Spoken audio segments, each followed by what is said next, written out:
है तू? तेरी कितनी हिम्मत!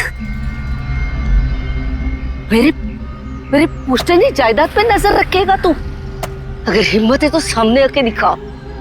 मेरे घर की तरफ बढ़ता हुआ तेरा हर एक कदम तुझे भारी पड़ेगा, भारी पड़ेगा।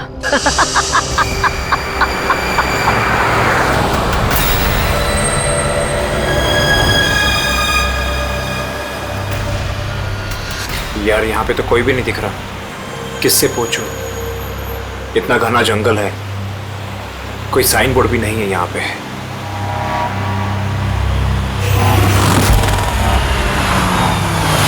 अरे भाई साहब, ये पिपलिया गांव का रास्ता यही है ना?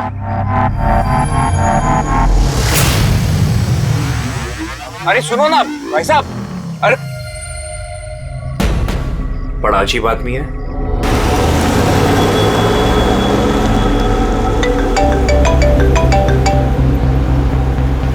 Hi baby. हाय, पहुंच गए? बस पहुंचने वाला हूँ। डोंट टेल मी तुम अब तक नहीं पहुंचे। इतने लेट कैसे हो गए? एक्चुअली क्या है, ये जगह शहर से काफी दूर है और यहाँ ज्यादा लोग भी नहीं दिख रहे मुझे। Alright, tell me, are you missing me? Of course, पूछने वाली क्या बात है। अच्छा तुम एक काम करो, जल्दी जल्दी ये सारी फॉर्मेलिटीज खत्म कर लो, अपनी सारी कागजी कार्रवाई एंड ऑल दैट। उसके बाद मे बी नेक्स्ट फ्लाइट से I can come and join you in India. What's it? Great, that's good news.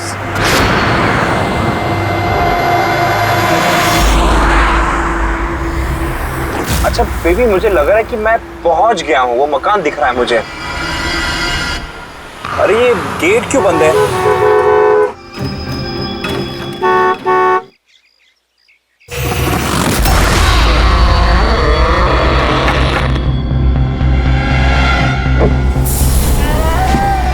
जी? राय रंजीत के मकान में जा रहे हो? हाँ। मत जा, वो तेरी जिंदगी की सबसे बड़ी गलती होगी। मत जा। लेकिन आप कौन है? मैं तुम्हारी मौत, तुम्हारी मौत।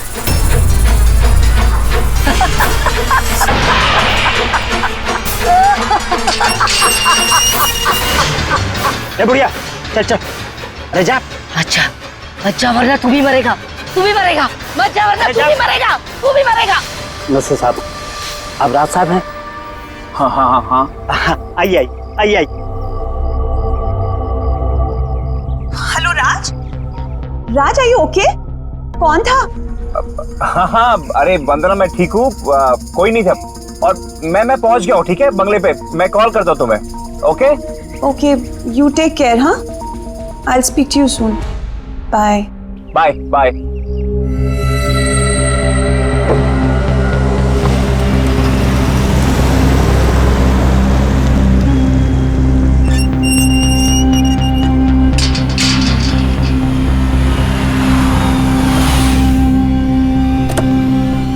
आइए साहब।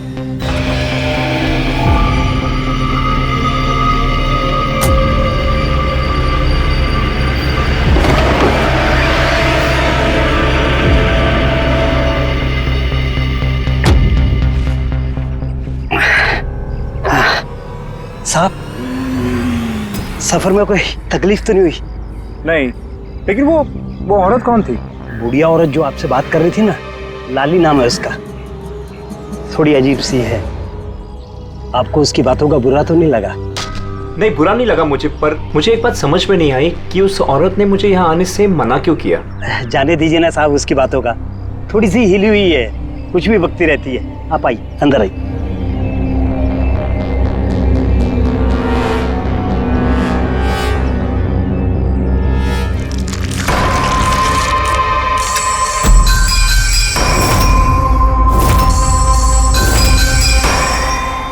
ये आदमी तो मुझे बीच रास्ते में मिला था। उसका नाम कमल है, यहाँ का माली। हमने सोचा अब आप यहाँ पर रहने वाले हैं तो क्यों ना बगीचे के जो रंग बिरंगे फूल हैं फिर से खिल उठाएं। अच्छा, आइए साहब।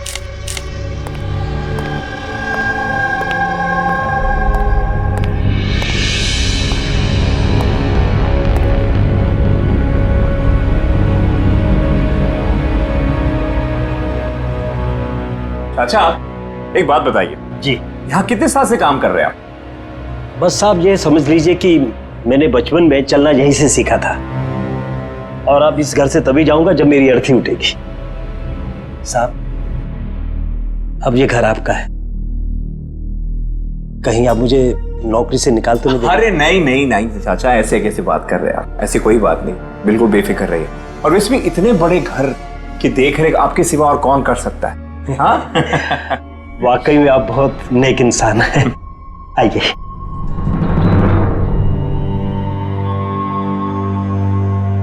साहब ये है आपका रूम, वॉशरूम उधर है, आप फ्रेश हो जाइए, तब तक मैं आपके लिए खाने पीने का बंदोबस्त करता हूँ। ठीक है। ठीक है साहब।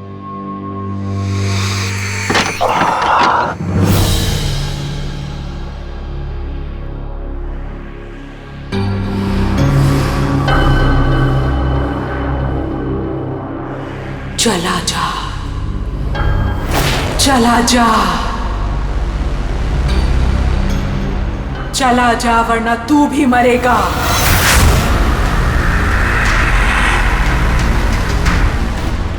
कौन?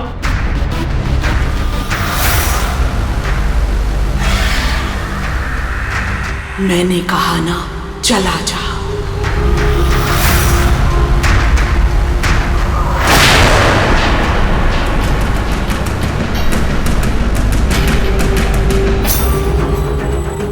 कौन है?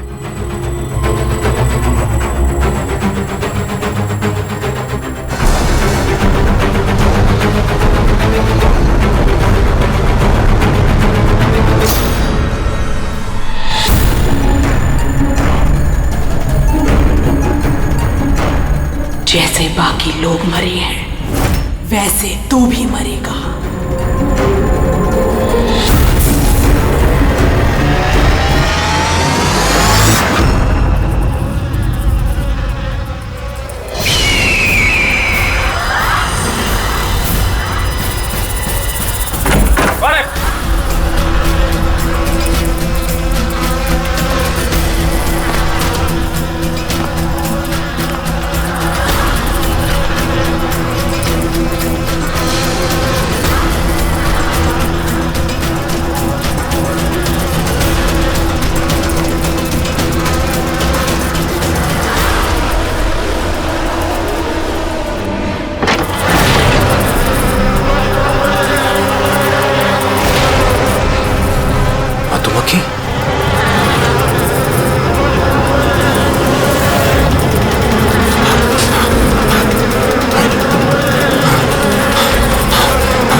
प्रद्युमन प्लीज। हाँ जरा शांत हो जाइए, कौन बोल रही है?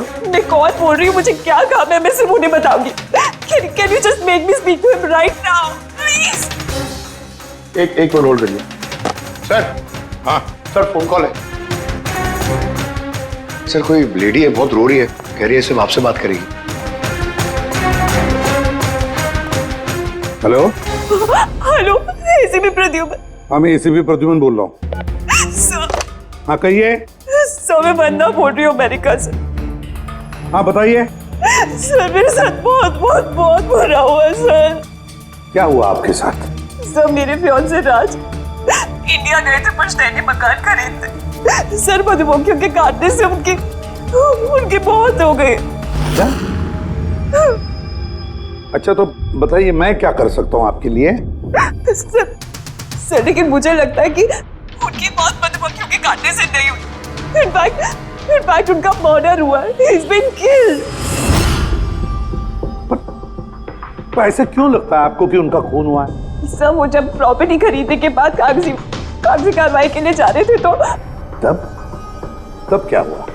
सर मैंने साफ साफ सुना था राज को कोई औरत धमका रही थी। कौन कौन थी वो औरत? No sir, I have no clue. जरा एक बात बताइए, क्या आपके राज की यहाँ इंडिया में किसी के साथ कोई दुश्मनी थी, कोई झगड़ा वगड़ा हुआ था? नहीं सर, राज की किसी के साथ कोई एनिमिटी, कोई दुश्मनी नहीं थी। इनफैक्ट राज तो इंडिया में किसी को जानता ही नहीं था। तो फिर कौन कर सकता है ये? कौन जान ले सकता है राज की? क्या आपको किसी पर शक है? नहीं सर, कोई शक नहीं। सर राज तो एक नेक काम करने जा रहे थे। कैसा काम? He wanted to start an orphanage। सिर्फ एक अनाथ आश्रम खोलना चाहते थे वो। वाकई नेक काम है, लेकिन किससे खरीदने वाले थे मकान वो? सब मकान तो वो ऑलरेडी खरीद चुके थे गवर्नमेंट से नीलामी के बाद। वो सिर्फ इंडिया कागजी कार्रवाई के लिए गए थे। देखिए, एक काम कीजिए, सारे के सारे डिटेल मुझे भेज दीजिए, मैं आपकी पूरी की पूरी मदद करूंगा, ठीक है? सर मैंने सीआईडी के बारे में बहुत सुना है। सर मुझे भी जस्टिस मिलेगी ना? वंदना जी, मैं आपसे वादा करता हूं, आपको पूरा का पूरा इंसाफ दिलाएंगे हम, और जिसने भी आपके राज के साथ बुरा किया है उसे हम सजा दिलवाएंगे। वंदना, उसका मंगेतर राज अमेरिका से इंडिया आता है मकान खरीदने, अनाथ आश्रम चलाने, और राज की मौत होती है मधुमक्खी के काटने से। इंटरेस्टिंग।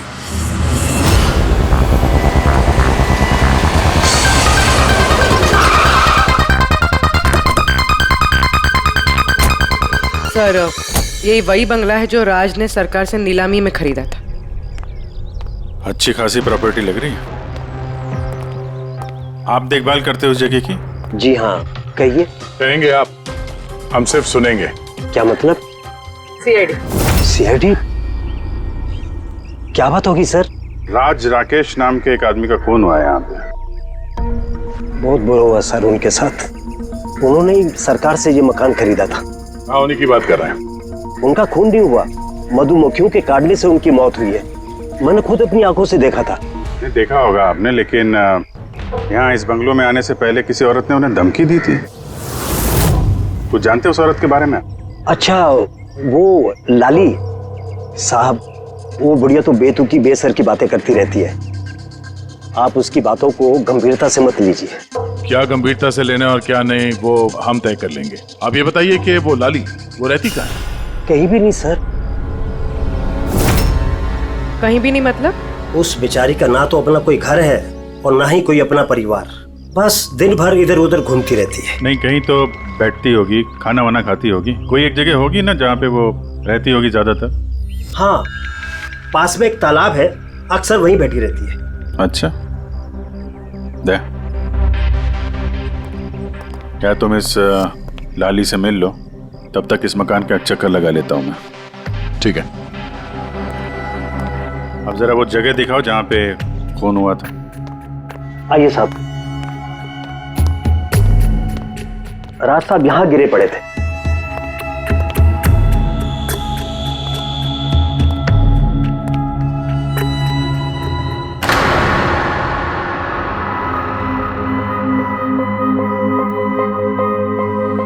पहले मधुमक्खियों ने राज साहब को मारा, फिर वो खुद मर गए। ये मधुमक्खी के हमले यहाँ पे अक्सर होते रहते हैं क्या? नहीं साहब, इससे पहले तो मैंने एक मधुमक्खी भी नहीं देखी यहाँ। पता नहीं राज साहब के पीछे इतनी सारी मधुमक्खियां अचानक कहाँ से आ गई। राय रंजीत की हवेली से आ रहे हो ना तुम लोग? राय रंजीत की हवेली से आ रहे हो ना तुम लोग?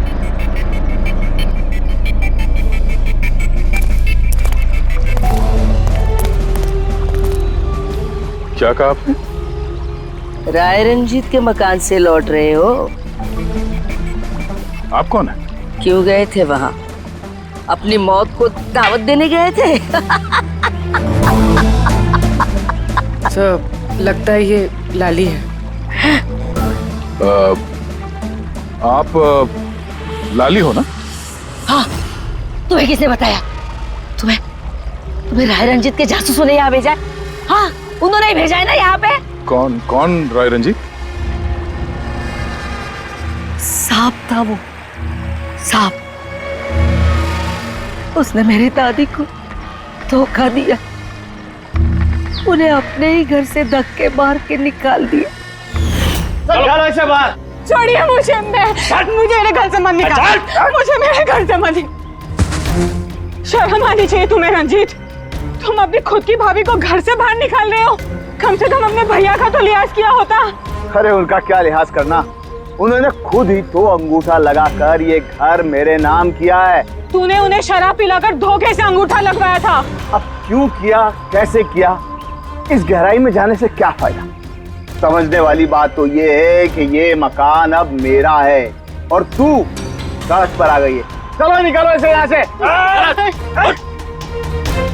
तेरे हिस्से में ना सिर्फ घर नहीं आया है, एक मकान आया है, एक ऐसा मकान जिसके हर कोने में मेरी बदुआएं गूंजेगी। मैं तुझे श्राप देती हूँ, सिर्फ तू ही नहीं, इस घर का जो भी मकान मालिक बनेगा वो जिंदा नहीं बचेगा। मौत का खेल होगा यहाँ, मौत का खेल। अब तक कितने लोग मरे? वो सब लोग मर गए जिन्होंने वो मकान खरीदना चाहा। तुम लोग वो घर मत खरीदना, तुम भले लोग लग रहे हो, वरना तुम्हारी बीवी विधवा हो जाएगी।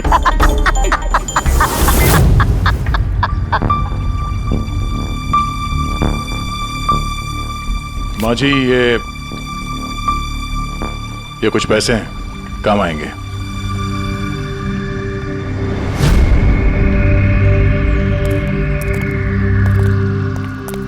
सर, लगता नहीं है इसका राज की मौत में कोई हाथ है। ये तो खुद बेचारी सदमे और विश्वास में लग रही है। हो सकता है राज की मौत कोई मर्डर ही ना हो, कोई हादसा हो।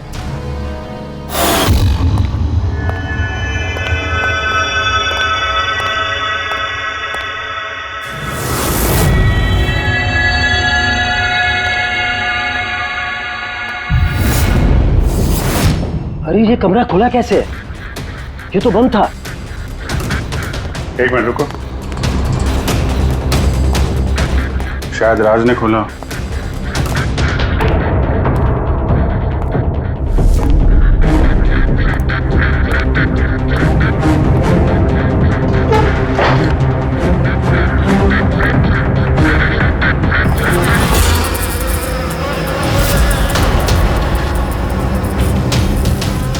ये है तो छत्ता यहाँ पे।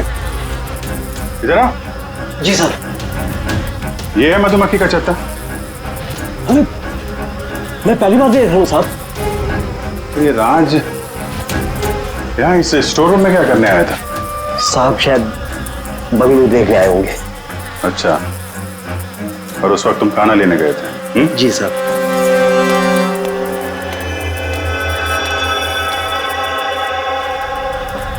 वो कौन है? वो कमल है साहब, यहाँ का माली। जब राज साहब की मौत हुई थी तो ये था यहाँ पे? जी हाँ था। कमल इधर आओ, साहब बुला रहे। जी सर। कमल, जब राज साहब की मौत हुई थी तो यहाँ आसपास किसी अनजान आदमी को देखा था तुमने? कोई अजीब सी घटना हुई हो? नहीं साहब। तो ये छत्ता यहाँ पे है तो तुम्हें कुछ काम करने में परेशानी नहीं होती? मधुमक्खी ने काटा नहीं तुमको कभी? नहीं सर, मधुमक्खी तो तब काटती ना जब यहाँ कोई छत्ता होता। पहले तो मैंने ये छत्ता यहाँ देखा ही नहीं साहब। क्या बात कर रहे हैं? हाँ साहब, मैंने आपसे पहले कहा ना कि इससे पहले इस घर में हमने एक मधुमक्खी भी नहीं देखी। कमाल है। फिर ये छत्ता आया कहाँ से? और मधुमक्खियों ने राज को ही क्यों काटा? ये तो कोई एक्सपर्ट ही बता सकता है। आसान उनके क्या पता चला राज की मौत के बारे में? मौत कैसे हुई? बस इसकी मौत मधुमक्खियों की वजह से हुई है। यार तुझे पूरा यकीन है राज की मौत मधुमक्खियों की वजह से ही हुई है? हाँ बॉस, ये डॉक्टर ने जो रिपोर्ट बनाई है मैंने वो भी देख ली, इस राज का अच्छी तरह से चेकअप भी कर लिया। मुझे पूरा यकीन है राज की मौत मधुमक्खियों के डंक के जहर की वजह से ही हुई है। सर, बचपन में मुझे मधुमक्खी ने काटा था, मैं तो जिंदा हूं। हाँ सालू के सब, पंकज पे जहर का असर क्यों नहीं हुआ? अरे पंकज को मधुमक्खी ने काटा था, मधुमक्खियों ने नहीं काटा था। बॉस अगर एक दो मधुमक्खी काटे तो बात समझ में आती है, लेकिन सैकड़ों मधुमक्खियां अगर हमला कर दे तो इट्स इम्पॉसिबल। मधुमक्खियों के डंक से। साळुंखे कहता है कि राज की मौत मधुमक्खियों के डंक से हुई है, मधुमक्खियों के जहर से। और राज की मंगेतर वंदना कहती है कि राज का खून हुआ है।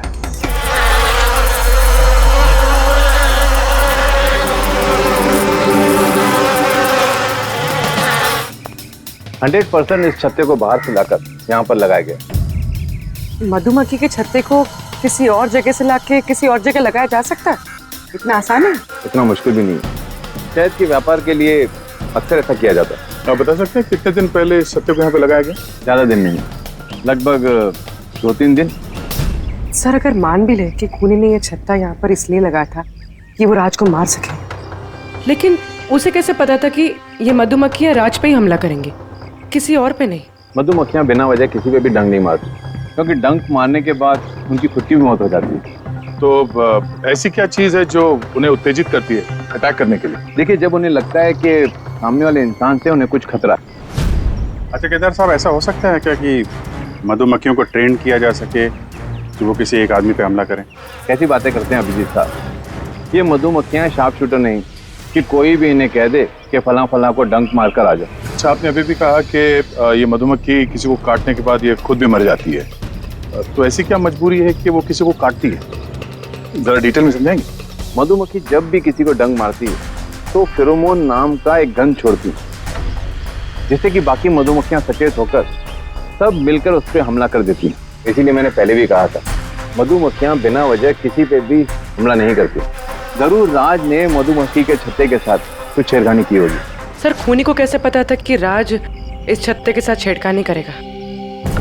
कहीं ये मौत वाकई हादसा तो नहीं? नहीं पूर्वी, राज के आने के ठीक 2 दिन पहले इस छत्ते को यहाँ पे लगाना ये कोई संयोग तो नहीं हो सकता। सर राज की मौत के बाद ये घर वंदना के नाम हो जाएगा, कहीं इन सबके पीछे वंदना तो नहीं है? वंदना इंडिया कब आ रही है? What nonsense! How could you even think like that? आप ऐसे कैसे सोच सकते हैं कि राज की मौत के पीछे मेरा हाथ हो सकता है? और फर्ज कीजिए कि राज की मौत के पीछे मेरा हाथ था, तो मैं आप लोगों को फोन क्यों करती? पुलिस तो ऑलरेडी ये केस क्लोज कर चुकी थी ना। देखिए, हम सिर्फ पूछ रहे हैं। वैसे राज जी के बाद ये मकान किसके नाम पे है? I don't know. राज ने गवर्नमेंट से मकान खरीदा था, तो शायद गवर्नमेंट को वापस मिल गया। मुझे अभी तक कोई नोटिस नहीं है। हाल फिलहाल में राज का किसी के साथ कोई झगड़ा हुआ था? I have already told you that Raj एक नेक दिल इंसान थे और उनका किसी से दुश्मनी होना वॉज इम्पॉसिबल। अगर मुझे पता होता कि राज की नेक दिली उनकी जान ले लेगी तो मैं उन्हें कभी इंडिया आने ही नहीं देती। ये अनाथ आश्रम खोलने का ख्याल राज जी के दिमाग में कैसे आया? राज खुद अनाथ थे, इसलिए वो दूसरे अनाथ बच्चों की फीलिंग समझते थे। वो अनाथ बच्चों को घर जैसा माहौल देना चाहते थे, और जैसे उन्हें पता चला कि गवर्नमेंट ये मकान नीलाम कर रही है तो राज ने सबसे ऊंची बोली लगाकर ये मकान खरीद लिया। तो कहीं इस राज की मौत का कारण ये घर तो नहीं है? हो सकता है कोई और भी इस घर को खरीदना चाहता था, राज बीच में आ गया इसलिए। What? कोई इतना नीच कैसे हो सकता है? इस दुनिया से इंसानियत उठ गई है क्या? इंसानियत है वंदना जी, इंसानियत है, लेकिन कुछ लोग हैं जो इंसानियत में जहर घोलने पे तुले हुए हैं। पता करते हैं किस किस को दिलचस्पी थी इस प्रॉपर्टी में। देखिए सर, मैं आप लोगों को नहीं बता सकता हूँ कि राज जी के अलावा किन किन लोगों ने इस नीलामी में हिस्सा लिया था। सॉरी। क्यों नहीं बता सकते? देखिए, ये सरकारी सर इंफॉर्मेशन है, ऐसे किसी के साथ शेयर नहीं कर सकता हूँ मैं। हम भी तो सीआईडी का ही काम कर रहे हैं। हाँ, वो सब ठीक है, लेकिन क्या है कि अगर सरकारी नोटिस मिल जाए तो मैं ये आपको इंफॉर्मेशन दे सकता हूँ, उसके बिना नहीं दिखा सकता सर। नोटिस मिल गया। आप खुश हैं आप? देखिए, अगर काम कायदे से होता है तो अच्छा लगता है। हाँ ठीक है, ये लीजिए, ये लीजिए। कुल मिलाकर सर 12 लोग थे जो इस बंगलों को खरीदना चाहते थे सर। सर इस बंगलों के पास एक्चुअली सरकार एक हाईवे बना रही है, इसलिए सब लोग बढ़ चढ़कर बोली लगा रहे हैं और हर कोई इस बंगलों को खरीदना चाहता है। अच्छा, ये राज जी की मौत के बाद अब ये मकान किसको मिलेगा? देखिए, राज जी ने कागजी कार्यवाही पूरी नहीं की थी, इसलिए नीलामी अब दोबारा से होगी और जो विजेता होगा उसको ये बंगलो मिल जाएगा। आई सी। और ये नई नीलामी कब होगी? देखिए सर, अभी उसकी डेट तो तय नहीं है सर, लेकिन आपको एक बात और बताना चाहूंगा सर कि राज्य से जितने भी बिल्डर्स थे वो काफी भड़के हुए थे, काफी नाराज थे, क्योंकि उन्होंने सबसे ज्यादा बोली लगाई थी। नहीं सर, एक्चुअली उन्होंने डेडलाइन के बाद बिड सबमिट की थी सर, इसी वजह से लोग नाराज थे उनसे। लेकिन अगर डेडलाइन के बाद उन्होंने बिड किया था तो सरकार ने एक्सेप्ट कैसे कर लिया? सर एक्चुअली वहां पर वो अनाथ आश्रम खोलना चाहते थे और सर अमेरिका से जो इंडिया का वक्त का फर्क है सर वो 9.5 घंटे का है, इसलिए सरकार ने वो बिड एक्सेप्ट कर ली थी। देखिए, अब घर तो उसी को मिलेगा जिसकी किस्मत में होगा सर।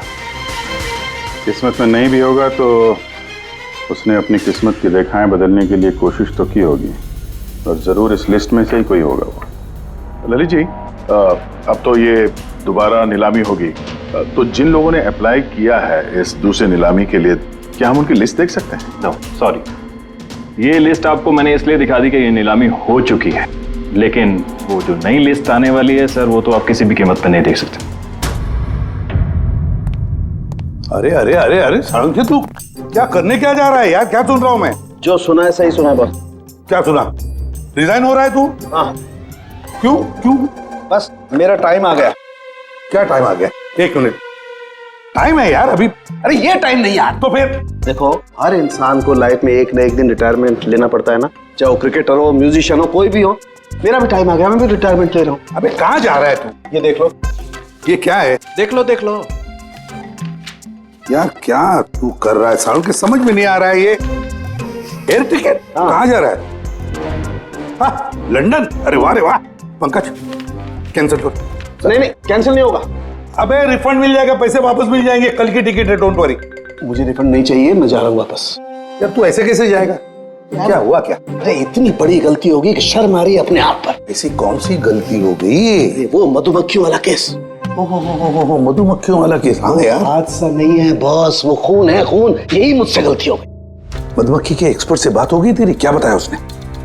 यार एक्सपर्ट से भी बात की मैंने, अच्छी तरह से चेक भी किया, तब मुझे पता पड़ा ये तो हादसा नहीं है, खून है। मधुमक्खियों को तो वो हथियार के तौर पर इस्तेमाल कर रहा है यार। सालों के सब वो किसे? देखो, मधुमक्खियां कब आती हैं इंसान के पास? जब उन्हें फेरोमोन की गंध आती, तभी ना। हाँ, जब उन्हें इंसानों से खतरा लगता है तब मधुमक्खियां इंसान के पास आती है, डंक मारती है। बस यार, यही मुझसे गलती हो गई। ये मैंने सोचा ही नहीं कि फेरोमोन तो बनाया भी तो जा सकता है ना यार। हाँ यार, फेरोमोन तो आर्टिफिशियली भी बनाया जा सकता है, लेबोरेटरी में, फैक्ट्री में। मतलब किसी ने ये आर्टिफिशियल फेरोमोन बनाया और वो किसी भी तरह से राज के शरीर पर लगा दिया, बस मधुमक्खियां आ गई और उस पर अटैक कर दिया। सारुण के उठ उठ उठ उठ, पिपलिया गांव चला जा।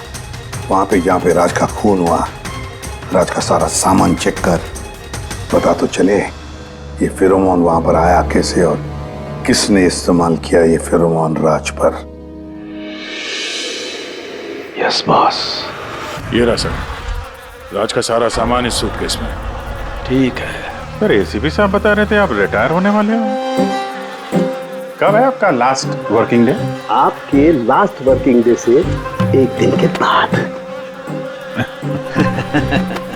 मतलब नहीं हो रहा है। अच्छा दया, एक काम करो, मैं बाहर जाता हूँ और तुम जो है ना, एक एक करके सामान मुझे बाहर पकड़ाओ, तो पता करते हैं कि कौन से सामान में फेरोमोन है। ठीक है सर? ये पकड़ेंगे आप? जरा रख लीजिए थोड़ी देर के लिए। दिखेगा ना बाहर? दिखेगा। मधुमक्खी है इसके लिए कह रहा था। अभिजीत हो तुम? हाँ ये पूर्वी है, हाँ ये दया। अरे दिख रहा है सर, चलिए चलिए चलिए, संभाल के सर, संभाल के। हाँ चलिए जी सर।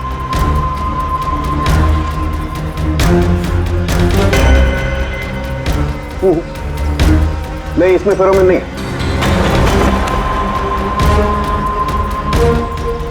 अरे सर संभल के। अरे कुछ नहीं, जिसमें फेरोमोन होता है उसी पे अटैक करती है।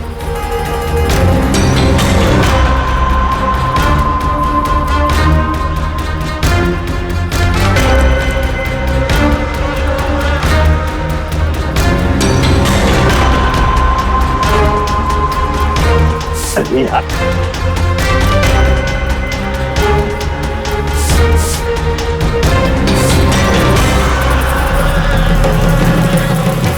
हरकत हुई, देखो देखो, अटैकिंग मूड में आई है ये मधुमक्खियां, देखो। सर किसी ने राज के परफ्यूम में फेरोमोन मिलाया। अरे यार, ये मधुमक्खियों ने मुझे काटा ना। सर आप निकलो यहाँ से। अरे यार, अरे पानी में जाओ, पानी में। पानी किधर है? अरे सामने उस तरफ सर। अरे उधर कुआं है सर, जाओ ना। कुएं में घुस जाओ। अरे सर निकलो यहाँ से, जाइए सर।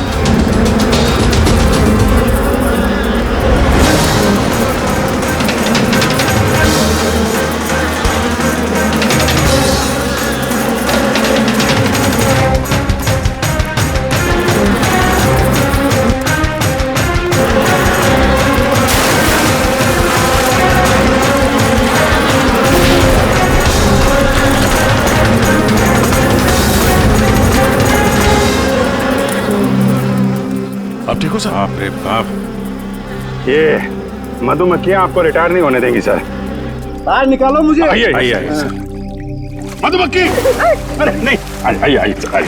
हेलो जी, नमस्ते, कैसे हैं आप? जी मैं चंदूमल फंडूमल कंकेश बास। अरे वाह, बहुत लंबा नाम है आपका। बताइए क्या काम था आपको? जी वो नीलामी के लिए आया था मैं। वो पुराना वाला बंगलो हाईवे के पास, वो खरीदना है मुझे। सर ऐसे नहीं खरीद सकते हैं सर, उसमें नीलामी होगी तभी वो जो जीतेगा वही खरीद सकता है। अरे तो पैसा लगाएगा ना, मैं पैसा लगाएगा। देखिए अब टाइम नहीं बचा है, सिर्फ 15 मिनट बचे हैं, आप लेट हो गए। अरे क्या बात कर रहे हैं सर, 15 मिनट में क्या क्या हो जाता है। ये देखिए ना, मैं तो ये बेड का लिफाफा भी लाया हूँ, ये देखिए। राकेश, इधर रजिस्टर लेकर आ।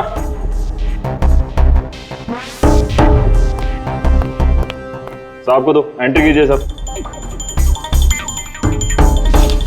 हाँ यहाँ पर एंट्री कर दीजिए। अच्छा,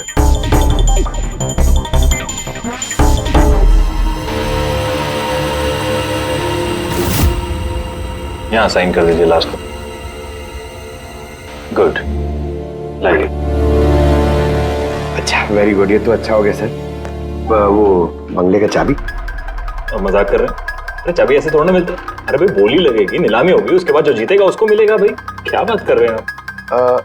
बेट तो मैं ही जीतूंगा, ये पक्का है। भाभी और बच्चों को मेरा प्यार देना, ठीक है सर? Thank you. पता नहीं कहाँ कहाँ से चले आते हैं, कमाल है।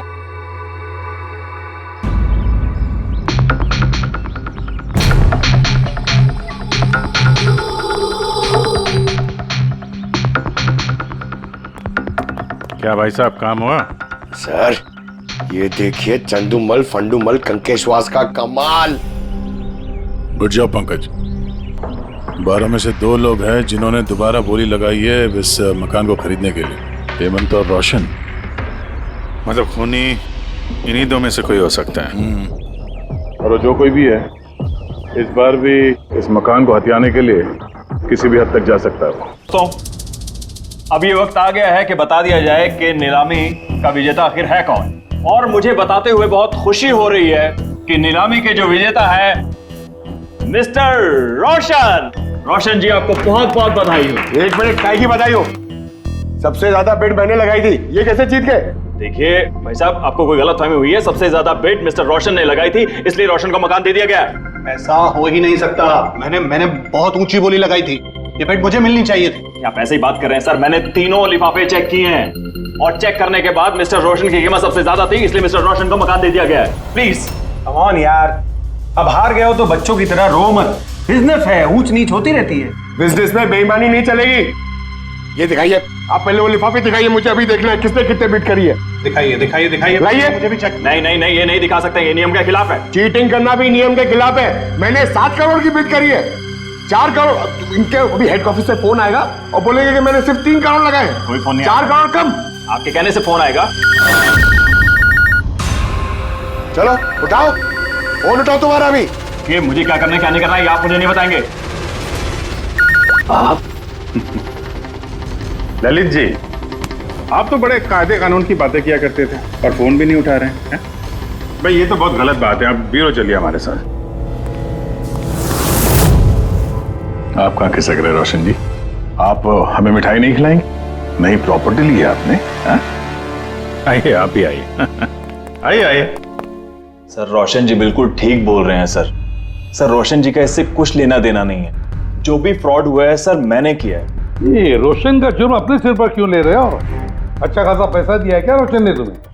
और एक बात याद रख लो, ये पैसा खर्च करने को नहीं मिलेगा, क्योंकि तुरंत फांसी होगी तुम्हें। सर इतनी सी बेईमानी के लिए फांसी चढ़ा देंगे? नहीं नहीं नहीं, बेईमानी के लिए नहीं, खून के लिए। खून के लिए फांसी होगी। सर खून? किसका खून सर? राज राकेश का खून, जिसने पिछली नीलामी में वो घर, वो प्रॉपर्टी खरीदी थी। सर लेकिन मैंने किसी को नहीं मारा है सर। सर मैंने नहीं मारा है सर किसी को। पता है, इस रोशन ने मारा है। तो इसकी पोल खोल दो, वरना इसके पाप का मटका तुम्हारे सिर पे फूट जाएगा। सर ये क्या कह रहे हैं सर आप? मैं भला राज को क्यों मारूंगा सर? इस प्रॉपर्टी के लिए, और किस लिए? क्या कह रहे हैं आप सर? सर मैं मानता हूं कि मैं ललित के साथ मिलकर नीलामी में छोटी मोटी हेरा फेरी करता था, पर सर एक प्रॉपर्टी के लिए किसी का मर्डर थोड़ी कर दूंगा मैं। मतलब तुम्हारे कहने का मतलब है तुमने ये खून नहीं किया? नहीं सर। चल ठीक है, पूर्वी जरा वो परफ्यूम लाना।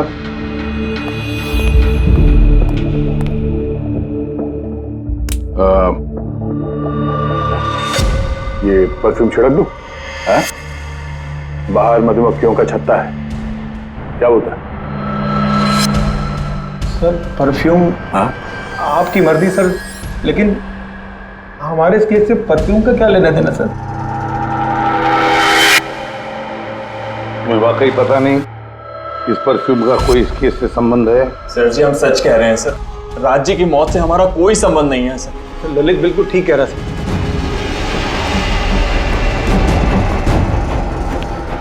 अगर ये खून रोशन ने नहीं किया है तो फिर बचता है वो वही एक। इन कागज से साबित होता है कि तुम राय रंजीत के पोते हो। तुम्हारे पास तो बहुत बड़ी वजह थी इस मकान को वापस पाने के लिए, क्यों? देखिए, राय रंजीत का पोता होने से यह साबित नहीं होता कि यह खून मैंने किया है। हेमंत जी, खूनी कभी कभी अपने जुर्म के सबूत अपने साथ लेकर चलता है, जैसे तुम। मैं समझा नहीं। मैं समझाता हूं। ये रहे सबूत। कमाल है सालू के साहब, सेफ्टी सूट पहनने के बावजूद भी आप दोनों को मधुमक्खियों ने काटा। हाँ, कभी कभी सेफ्टी सूट पहनने के बाद भी मधुमक्खियां डंक मार सकती हैं, और फिर मधुमक्खी के छत्ते को इधर से उधर ले जाने में तो और भी ज्यादा अटैक हो सकता है, नहीं? जी देखिए, वो दरअसल बहुत हो गया हेमंत, तुम्हारी बेगुनाही का और भी कोई सबूत चाहिए? जी नहीं, मैंने ये सब किया था। जब राज बंगले में घुसा तब मैं वहीं था, और मौका देखकर मैं बंगले में घुस गया था। मैंने परफ्यूम की बोतल के अंदर फेरोमोन मिला दिया। उसके बाद राज को आवाज से डिस्ट्रैक्ट किया, मधुमक्खी के छत्ते तक लेकर गया, और उसके बाद का काम मधुमक्खियों ने कर दिया था। मुझे मेरा पुश्तैनी मकान वापस चाहिए था। वाह रे वाह, अपने पुश्तैनी मकान के लिए तुमने एक नेक इंसान का खून कर दिया। कानून तुम्हें कभी माफ नहीं करेगा। तुम्हें कम से कम आजीवन कारावास की सजा होगी। ले जाओ इसे पंकज।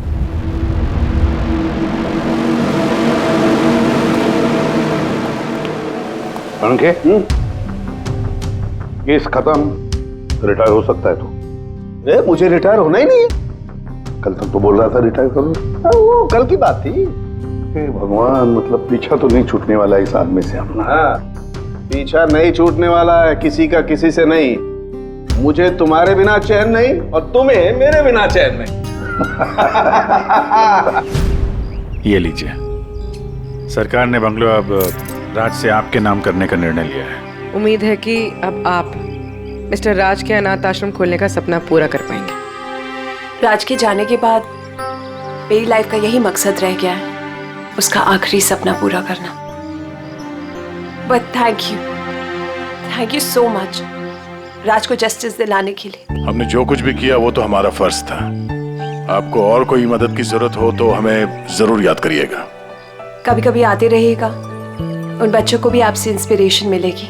ये भी कोई पूछने की बात है? हो सकता है उन बच्चों में हमें कोई हमारा नया CID ऑफिसर मिल जाए।